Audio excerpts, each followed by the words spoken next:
Hai baking lovers, kali ini aku bikin matcha soft cookies. Kalian pernah gak sih beli soft cookies tuh tapi mahal banget? Mending bikin sendiri aja yuk. Untuk bahan-bahannya kita pakai 100 gram butter yang udah dicairin. Nah kalau mau lebih enak lagi mending pakai unsalted butter. Ini tuh kondisinya udah dingin ya. Terus gula pasir 100 gram. Sebaiknya pakai yang butiran kecil ya, atau kalau perlu kalian blender aja sampai halus. Brown sugar 1 sendok makan. Ini opsional sih, kalau nggak mau pakai juga nggak apa-apa.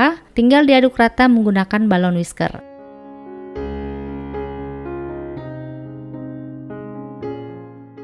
Nggak perlu sampai gulanya cair banget, kayak gini aja udah cukup. Lanjut kita masukin 1 butir telur, kemudian dikocok lagi sampai rata.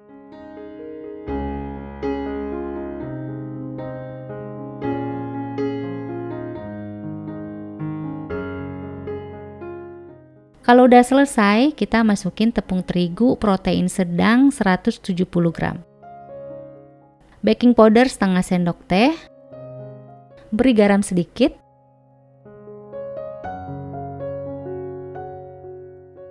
Vanili bubuk 1/4 sendok teh, terus bubuk matchanya 1 sendok makan. Lalu diaduk menggunakan spatula hingga tercampur rata sampai membentuk adonan yang bisa dibentuk kayak gini. Terakhir masukin coklat batang putih, di sini saya cuma pakai 100 gram. Nah sebaiknya sebelum digunakan itu dimasukin ke freezer, untuk potongannya sedang aja kayak di video tadi.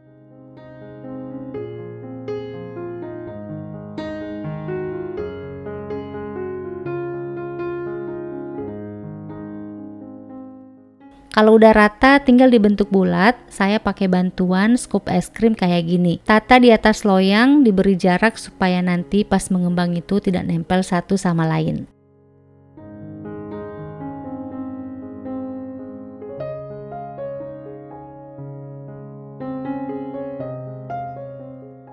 Nah ini akan saya panggang di oven yang sudah panas selama 15 menit suhu 160 derajat api atas bawah, atau kalian bisa sesuaikan dengan oven masing-masing. Kalau kalian sukanya yang lebih soft lagi bisa dipanggang sekitar 12-13 menit aja. Nah kayak gini udah cukup, kita keluarin dulu dari oven dan tunggu sampai agak dingin.